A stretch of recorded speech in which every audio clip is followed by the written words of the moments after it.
கோலி talk Kollywood news. மாயமான கப்பல் பத்தின கதையில நடிக்கும் நிவின் பாலி. மலையாள சினிமாவோட மோஸ்ட் வாண்டட் ஒளிப்பதிவாளர் ஜோமான் டி ஜான். தமிழ்ல பிரம்மன் படத்துக்கு ஒளிப்பதிவு செஞ்ச இவர் கௌதம் வாசுதேவ மேனன் விக்ரம் கூட்டணியில உருவாயிட்டு வரும் துருவ நட்சத்திரம் படத்தோட 2 நிமிட ட்ரெய்லர் காட்சிகளை மட்டும் படமாக்குனவர். அதுக்கப்புறம் அந்த படத்துல இருந்து விலகி பாலிவுட்ல ரோஹித் ஷெட்டி இயக்கும் கோல்மால் 4க்கு ஒளிப்பதிவு செய்ய போயிட்டாரு.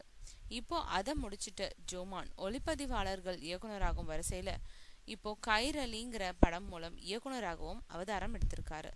இந்த படத்தோட கதாநாயகனா நடிக்கிறாரு நிவின் பாலி. ஏற்கனவே நிவின் பாலியோட சூப்பர் ஹிட் படங்களான தட்டத்தின் மறையத்து, ஒரு வடக்கன் செல்ஃபி மற்றும் ஜேக்கபின் டே, ஸ்வர்கராஜ்யம் ஆகிய படங்கள்ல ஒளிப்பதிவாளரா பணியாற்றி அவரோட நல்ல நட்புறவுல இருக்காரு ஜோமான்.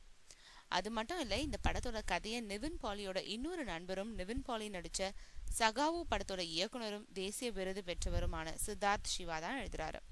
இந்த படத்தோட கதை 1979 மர்மமான முறையில 49 பேரோட மாயமான கேரளாவோட முதல் கப்பலான MV கைரலி பத்தினது. இந்த படப்பிடிப்பு கேரளா, கோவா, டெல்லி மட்டும் இல்லாம குவைத், ஜெர்மனி மற்றும் ஜிபோட்டிலும் நடக்க இருக்கு. டிசம்பர் மாதம் ஷூட்டிங் தொடங்க இருக்கு.